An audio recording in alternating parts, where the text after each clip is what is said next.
Assalamualaikum warahmatullahi wabarakatuh. Bismillahirrahmanirrahim. Alhamdulillahi rabbil alamin.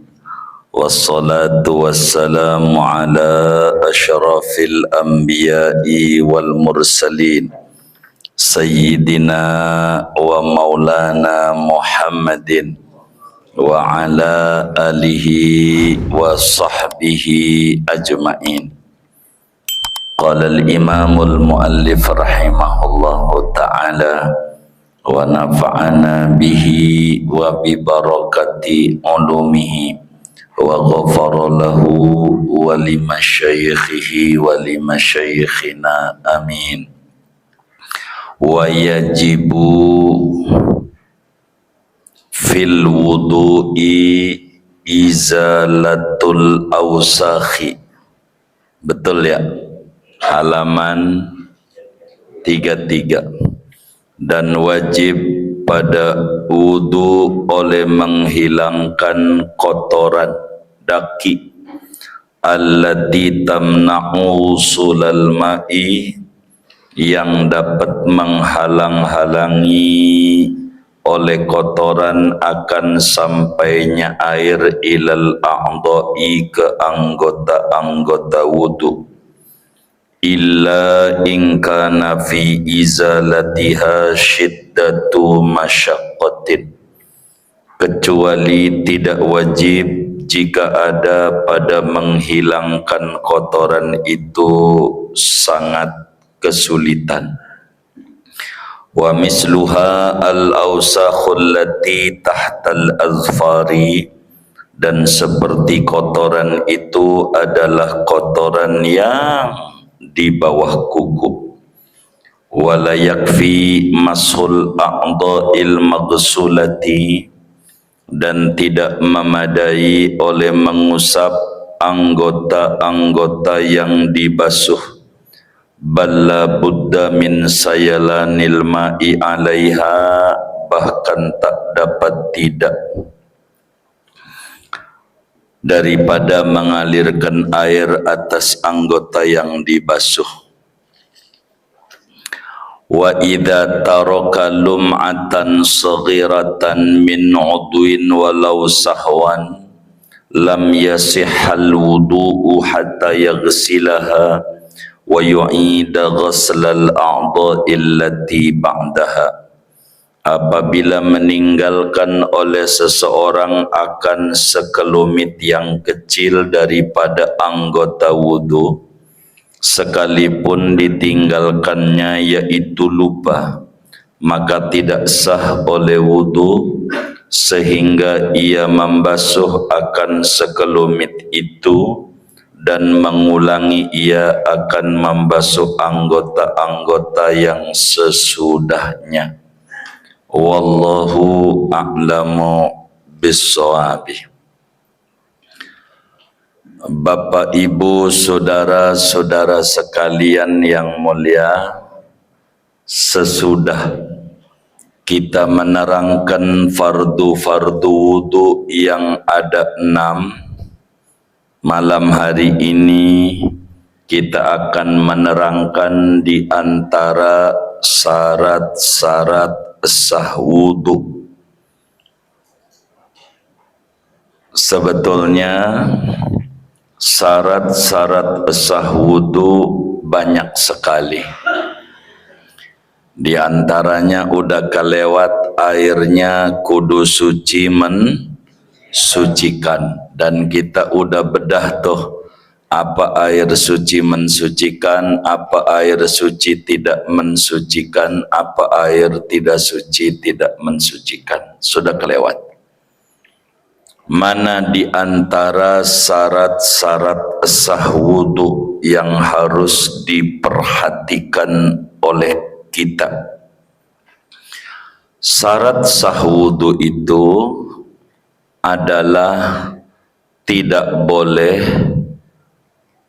anggota wudu kita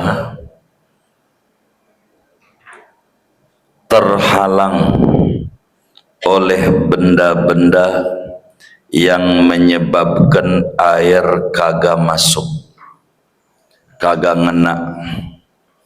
Jadi supaya wudhu kita sah, maka seluruh anggota wudhu tidak boleh ada benda yang menghalangi sampainya air ke anggota wudhu. Kudu mengena, baik anggota yang dibasuh maupun anggota yang diusap seperti kepala. Sehingga bagaimana kalau wudhu kita di badannya ada cat habis ngecat rumah lebaran, lalu di tangan kita ada catnya. Cat itu adalah kotoran benda yang air enggak kena anggota wudhu ketutup oleh cat. Termasuk juga sisik ikan. Kita habis ngolahin ikan, lalu ada sisik di tangan atau di wajah, intinya di anggota wudhu, sehingga air enggak kena anggota wudhu, ketutup sisik ikan. Ini bagaimana kata kitab kita, wa yajibu fil wudu'i izalatul awsakhillati tamna'u usulal ma'i ilal a'dha'i. Wajib dalam wudhu itu menyingkap, ngilangin segala macam bentuk kotoran yang mana benda itu bisa menghalangi air kagak sampai di anggota wudhu. Itu wajib diilangin. Kalau ada catnya bersihin dulu. Kenapa? Karena air enggak kena anggota wudhu.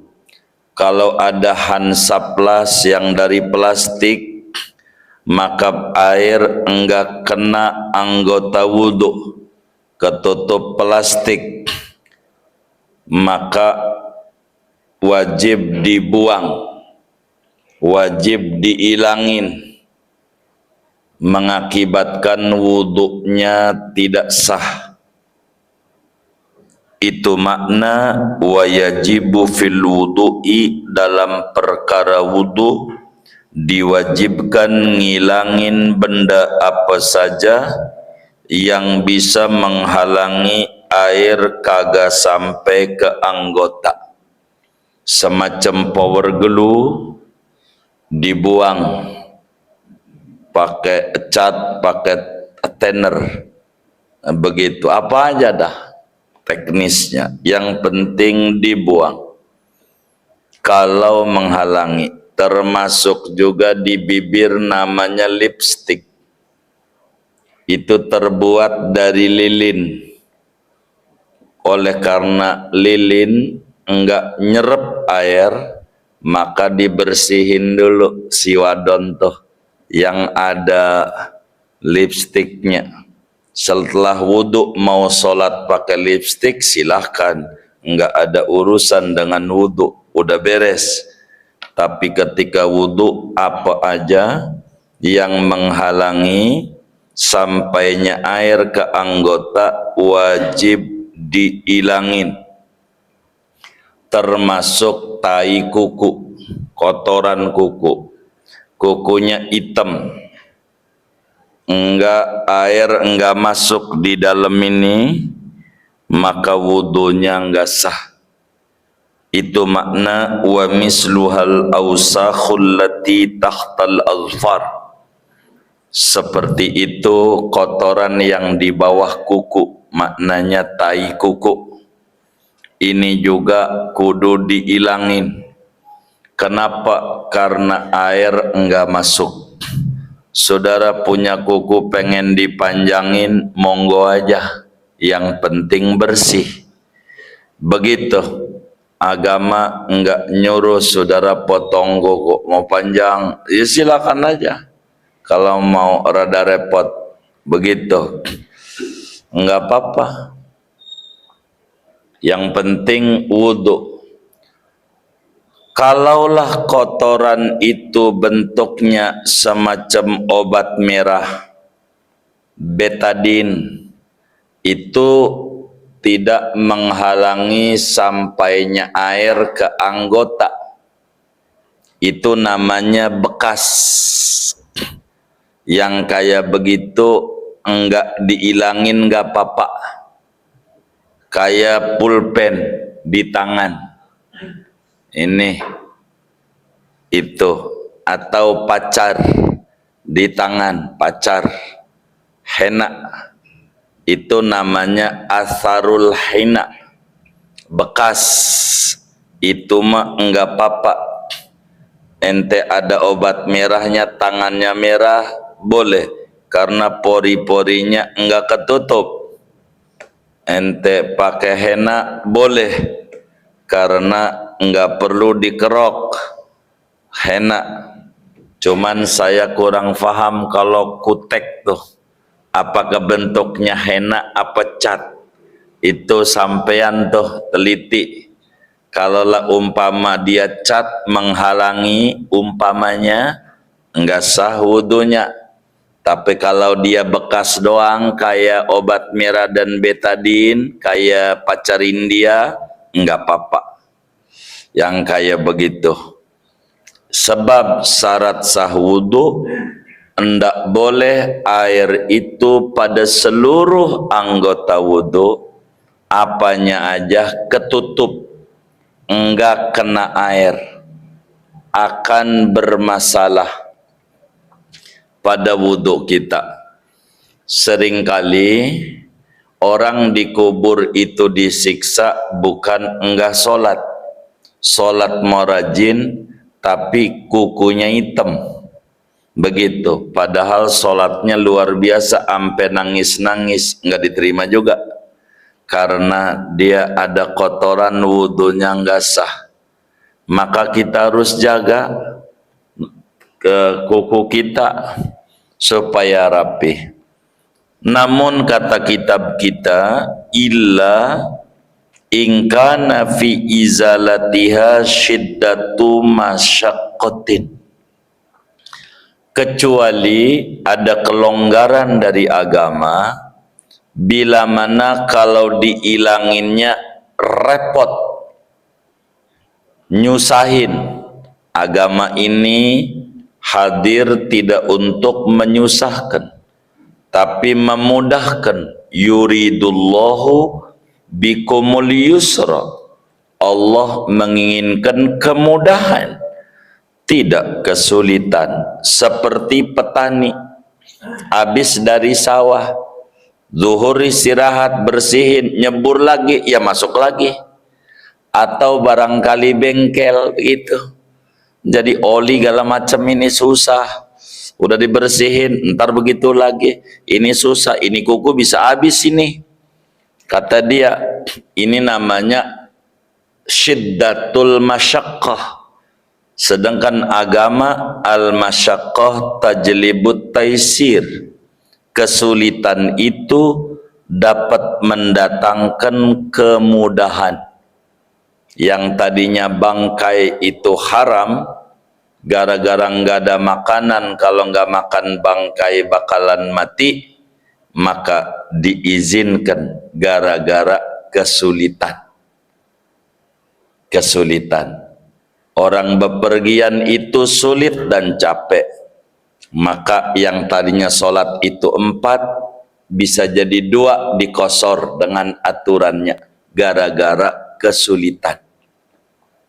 Maka orang yang petani, kukunya dibersihin, dohor, nyebur lagi, bersihin lagi, kalau dipotongin terus bisa habis. Ini namanya bakal kesulitan. Yang kayak begitu dimaklumi oleh agama. Yang kayak begitu. Jadi inilah Islam datang rahmatan lil alamin. Semuanya ada payung hukumnya. Payung hukumnya. Jadi wudu harus kena air. Kalau enggak kena air bagaimana? Semacam berpenyakit, kita kudu pakai Hansaplas karena kita kejedut KRL di Bekasi Timur. Umpama ini bagaimana?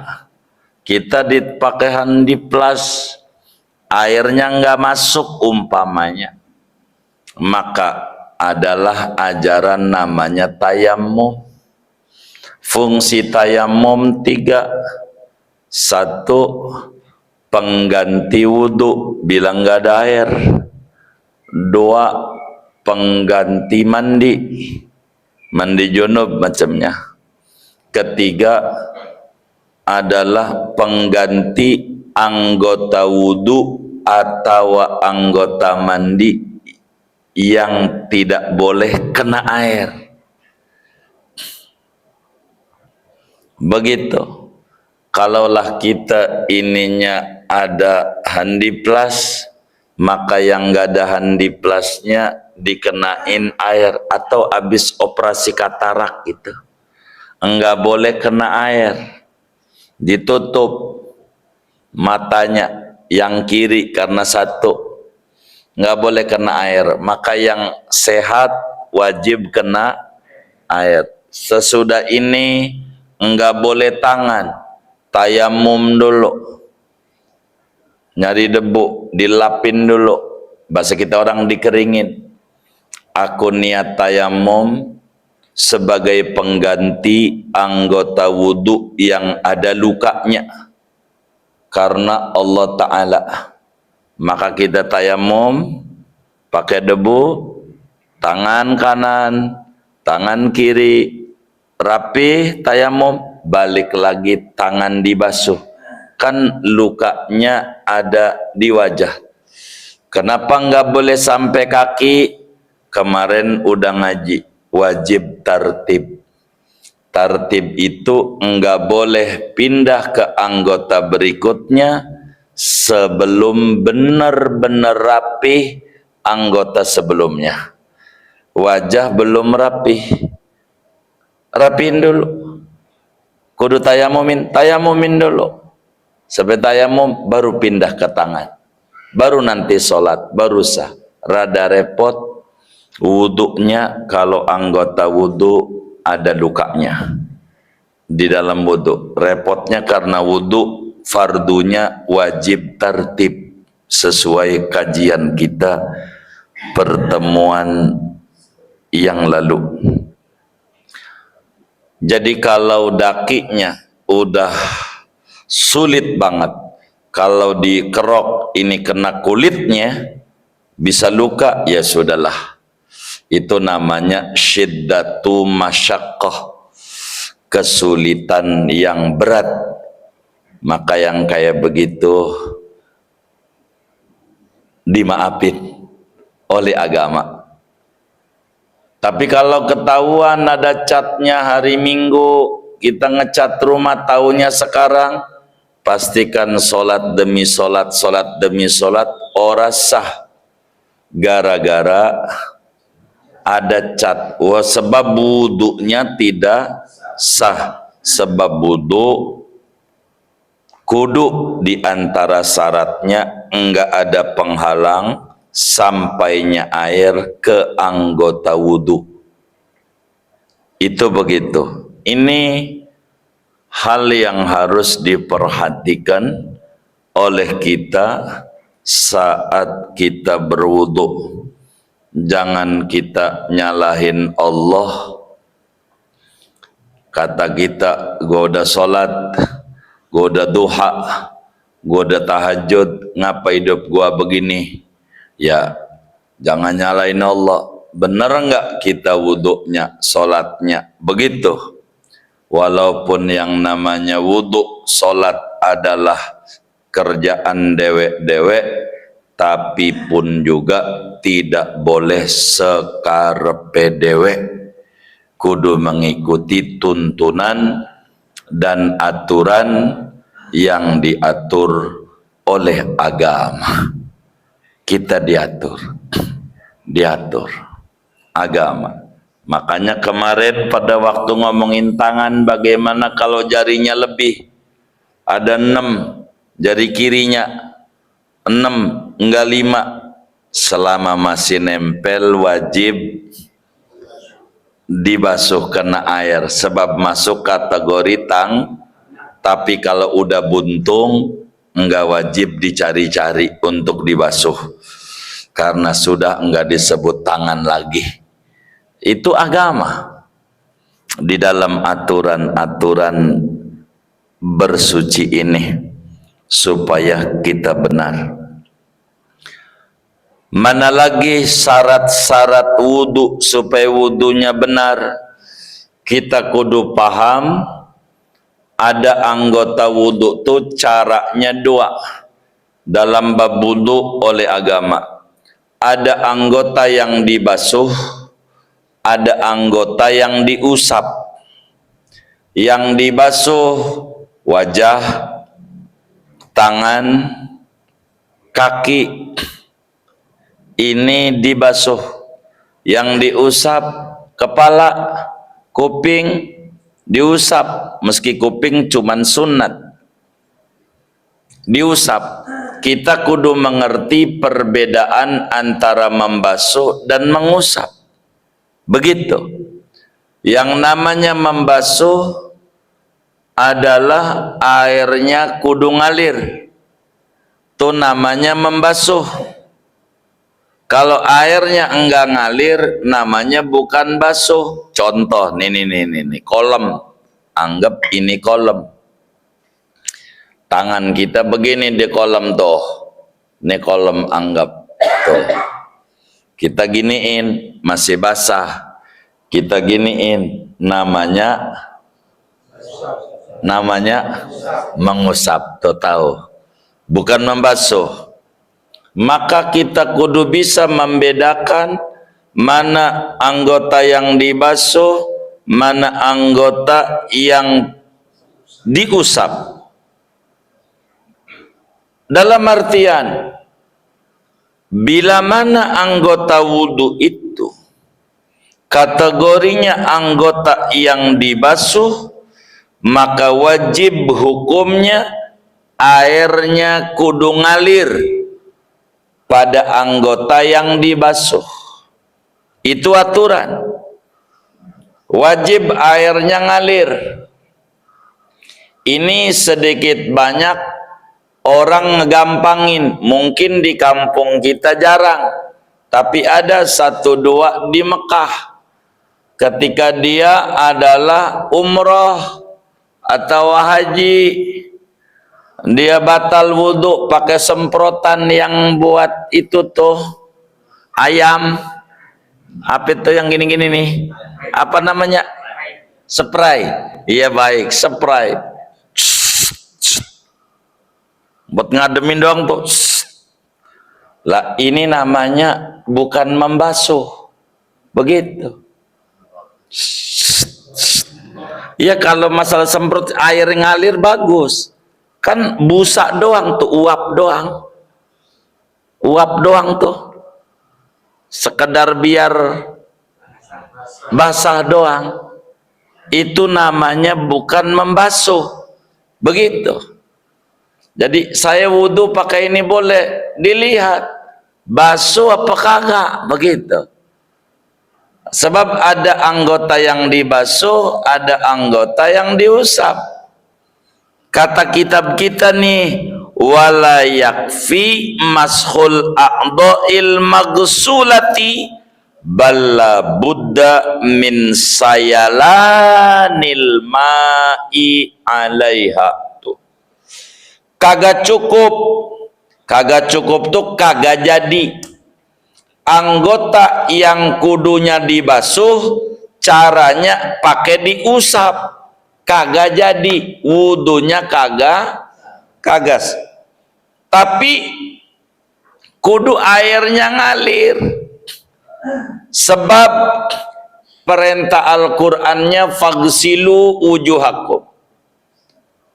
palakmu wamsahu biru'usikum, dibedakan oleh Allah antara ghusl dan masah, antara membasuh dan mengusap.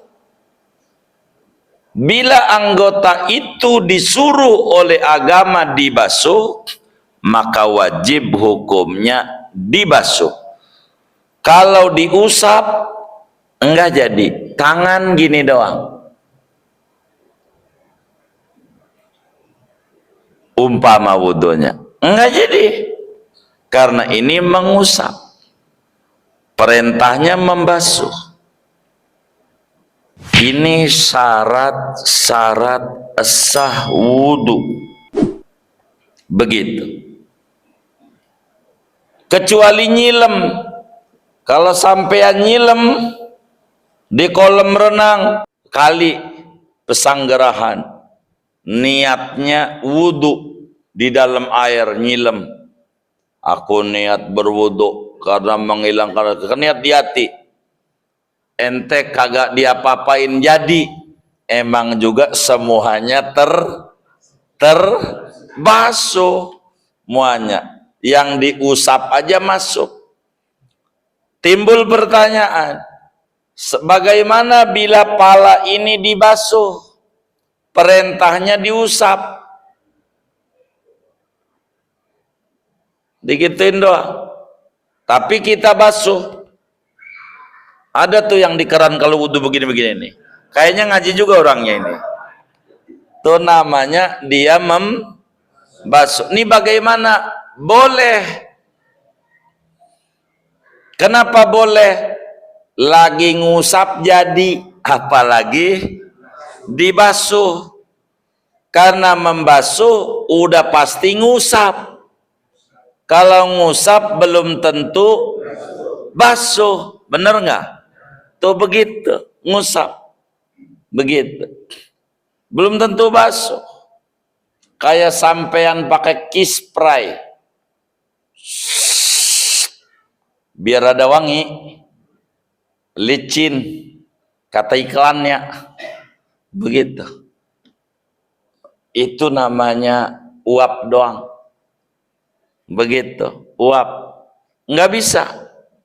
Kalau anggota itu diusap, lalu kita balik dibasuh, boleh. Sebab membasuh lebih daripada mengusap. Palanya digini-giniin. Di air. Ini air ada banyak di tangan. Gitu. Ada tuh yang wudhu begitu tuh. Padahal nyuruhnya diusap. Nggak apa-apa, nggak apa-apa. Begitu. Kalau ngusap tuh, ini air banyak, dibuang, tempelin, namanya diusap. Begitu. Tapi biar adem ininya, adem. Apalagi lagi puasa panas-panas, begitu. Tapi bila anggota wudhu itu dibasuh, lalu kita ngerjainnya diusap, enggak jadi.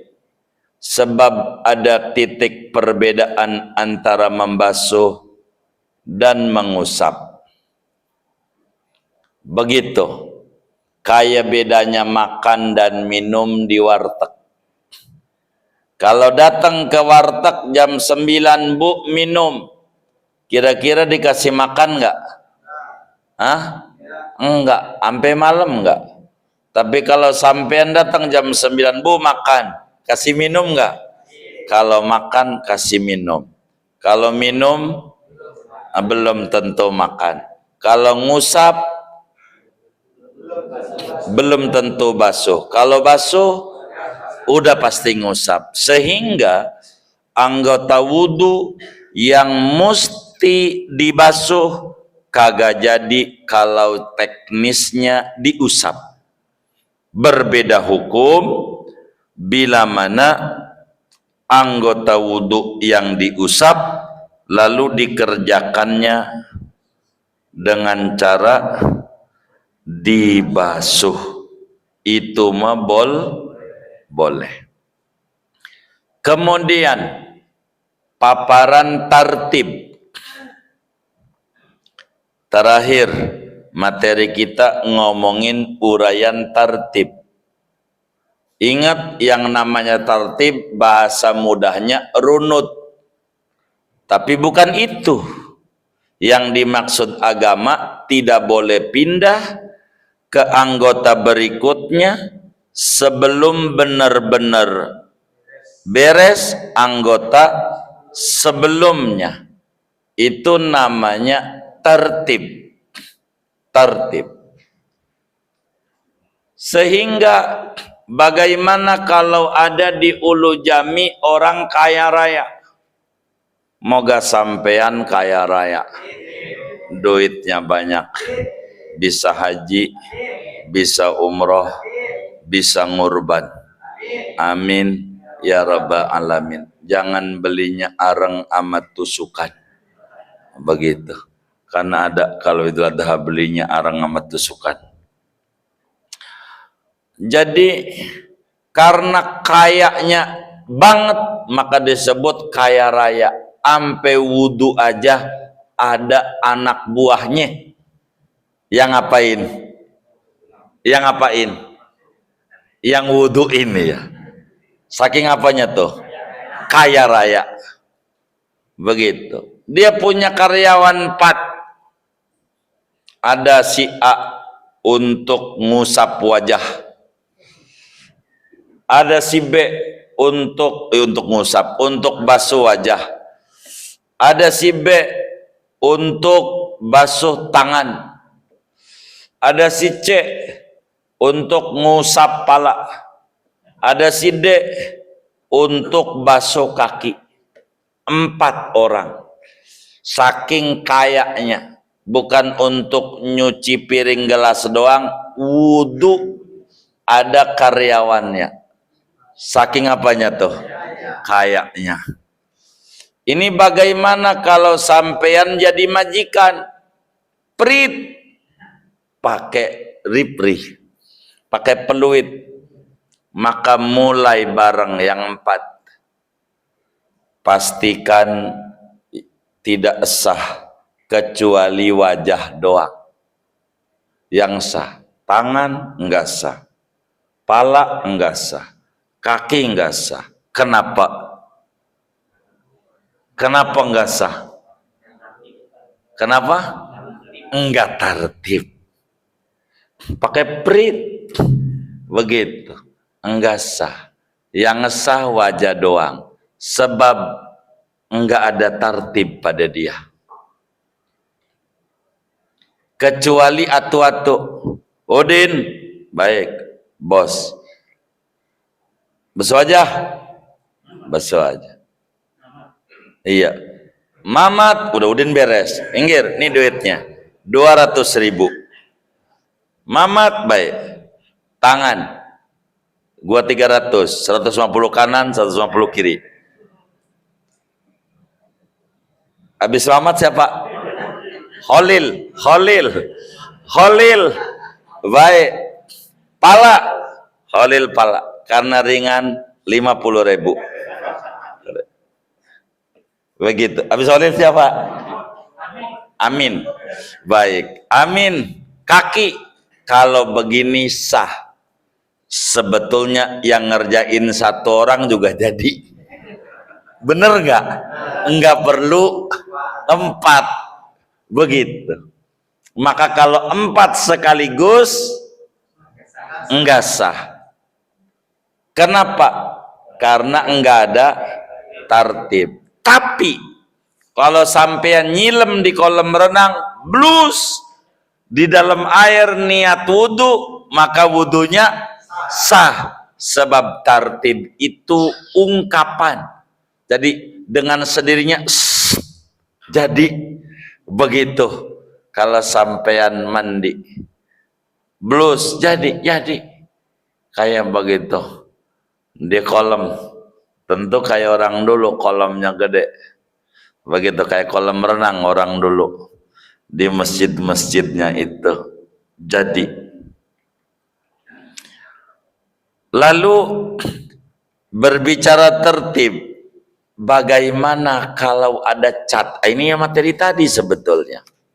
Kata yai kita, wa idza taraka lum'atan yasiratan. Biar gampang aja. Bila mana ada cat di tangannya, gitu aja. Lupa sih, udah dibersihin, ada yang ketinggalan. Pastikan wudunya kagak sah sebelum catnya diilangin, lalu dibasuh. Catnya di mana? Tangan, lalu diulang lagi yang lainnya, sebab wajib hukumnya enggak boleh kalau tangan ada cat cuman tangan doang, habis tangan sudah aja, enggak boleh, sebab pala enggak sah diusap, tangannya belum beres. Telinga enggak sah diusapnya, belum beres. Kaki enggak sah diusapnya, tangan belum beres. Maka beresin dulu tangannya, lalu dibasuh, habis tangan lalu diulang kepalanya, ulang telinganya, ulang lagi kakinya, baru sah.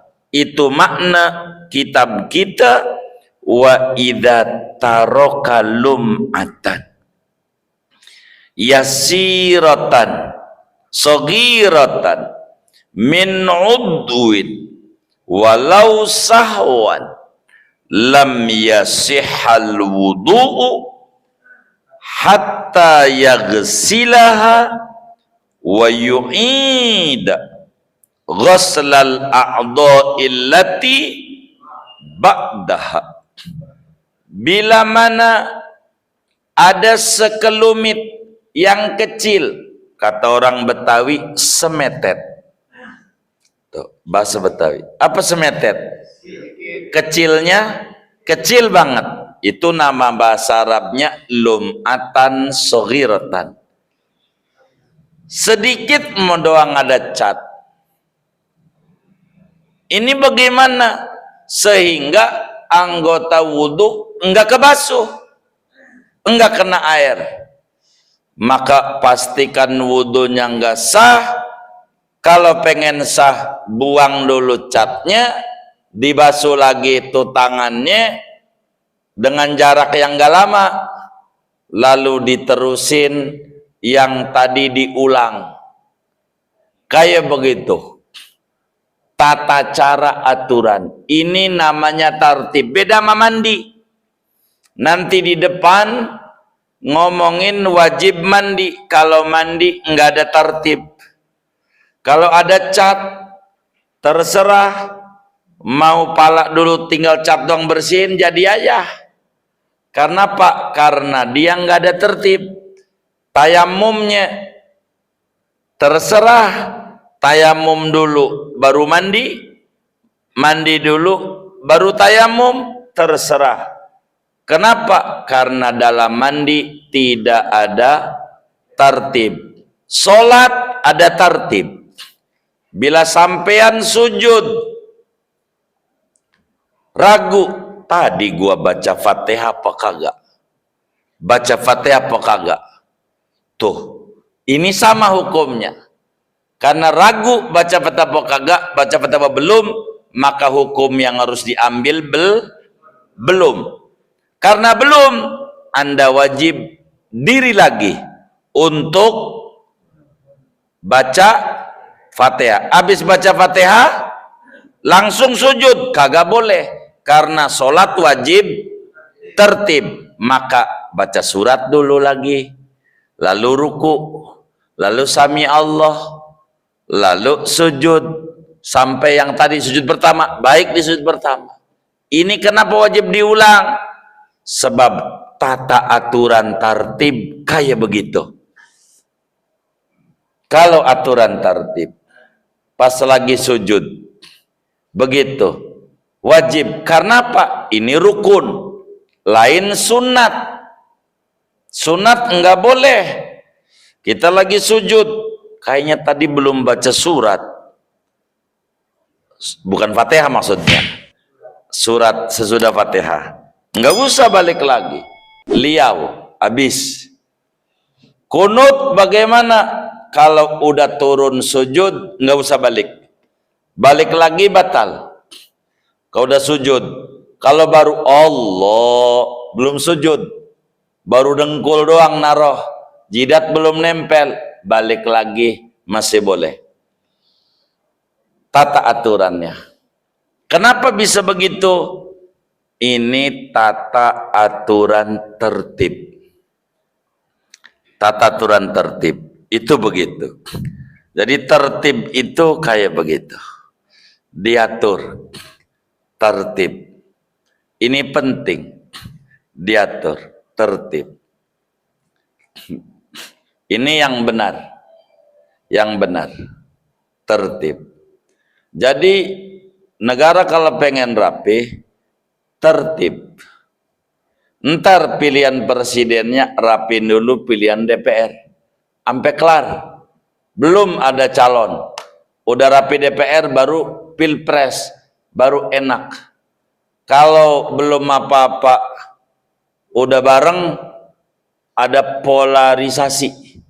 Udah pengkotakan. Partai gue ikut dia aja. Begitu. Yang ini partai gua ikut dia aja. Nanti namanya koalisi. Ujungnya begitu. Jadi ujungnya akhirnya kudu diakomodir. Gua akan bantuin lo jatah menteri dah. Akhirnya enggak efisien. Bisa menterinya membengkak. Banyak banget. Habis ini belum. Ada juga yang udah keluar. Ini udah keluar nyanyi mulu, gua tarik juga dah. Bisa jadi udah keluar ditarik juga. Begitu. Itu kayak begitu, repot. Ini agama ini diatur muanya. Di dalam wudu pahami kedudukan tertib. Ini wudu. Adapun yang sunnah hanya makruh, kiri dulu, tangan, baru kanan. Itu enggak apa-apa. Tartib masih masuk, cuman sunat tartib. Sehingga makruh doang lawanannya. Tapi kalau tartib ini pada paparan rukun atau fardu atau wajib. Sehingga kudu benar-benar. Jangan sampai kita wudu enggak benar. Lalu timbul bagaimana badan ada tatonya. Tato. Bahasa Arabnya al-washm. Bikin tato haram. Kata Nabi, la'anallahu al-washimata wal mustawshimata. Allah subhanahu wa ta'ala melaknat perempuan. Tukang bikin tato dan perempuan yang minta badannya dibikinin tato. Kenapa perempuan? Karena zaman dulu tato itu identik sama perempuan. Kalau orang laki pakai tato malu setengah mati. Kayak kentut di muka umum. Zaman dulunya, jahiliyah. Tapi jahiliyah modern enggak perempuan enggak laki. Ada juga yang bikin tato. Bikin tato tuh ditusuk-tusuk. Darahnya buat gambar. Tapi kalau tato kayak anak saya boleh yang Spiderman. Itu boleh. Apanya? Oh ya ditempel doang. 1003 yang di tukang balon. Begitu. Itu begitu. Jadi bikin tato haram. Bagaimana badan kita ada tatonya? Mana tatonya di anggota wudhu? Maka bagi kita yang ada tatonya, taubat aja sama Allah. Ya Allah, saya taubat atas saya enggak mengerti peraturan agama.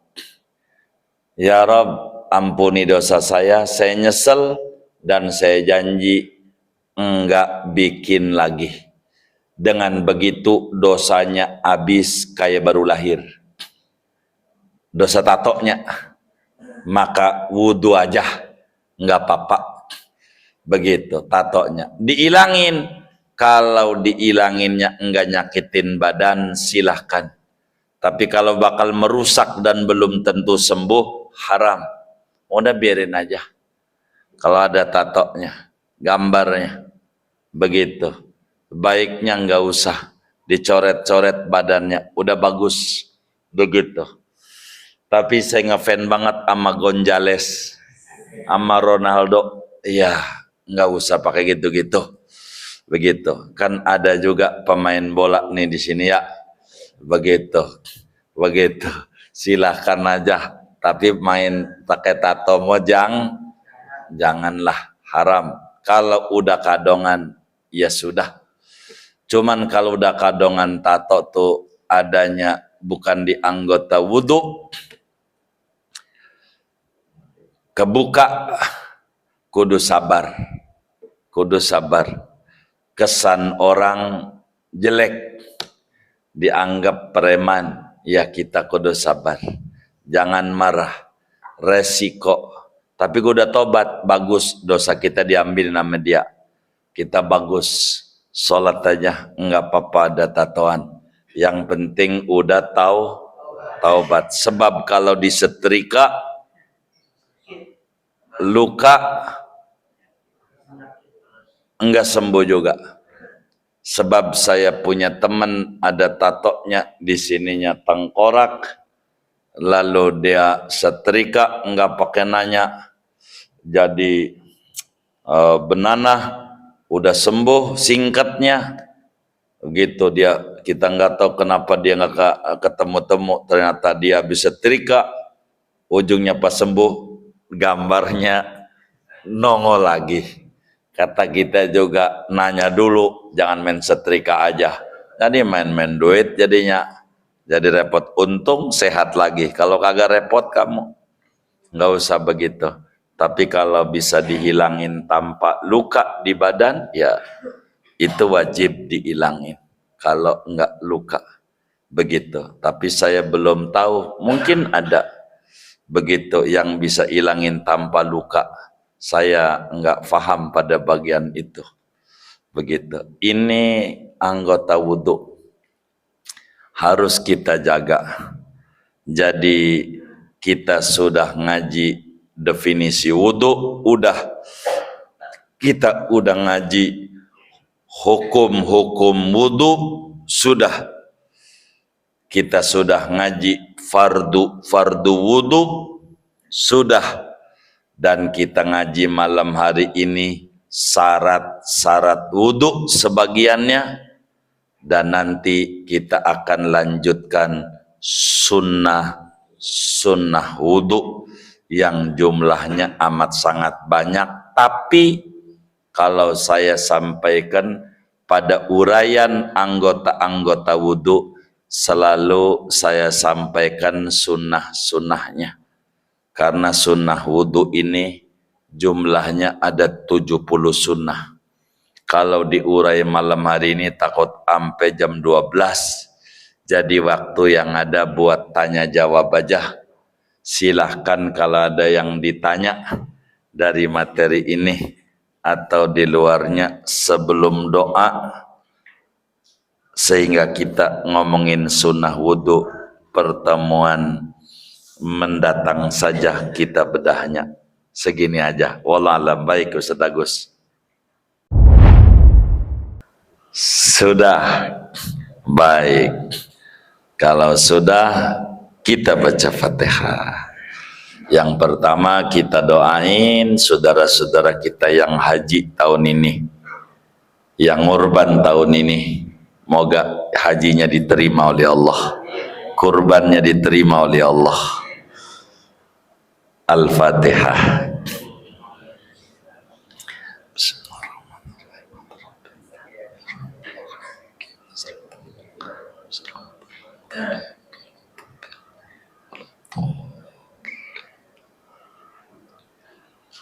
Kemudian kita baca Fatihah dengan kita ngaji. Moga Allah Subhanahu wa ta'ala beri kita semua ilmu yang manfaat. Allah beri kita semua rezeki halal yang barokah untuk ibadah kepada Allah, kesehatan yang sempurna untuk ibadah kepada Allah. Dengan kita ngaji, moga anak keturunan kita dijadikan qurratu a'yun yang membahagiakan kita di dunia, di kubur dan di akhirat. Dengan kita ngaji, Allah wafatkan kita dalam keadaan yang terindah, husnul khotimah. Amin. Al-Fatihah.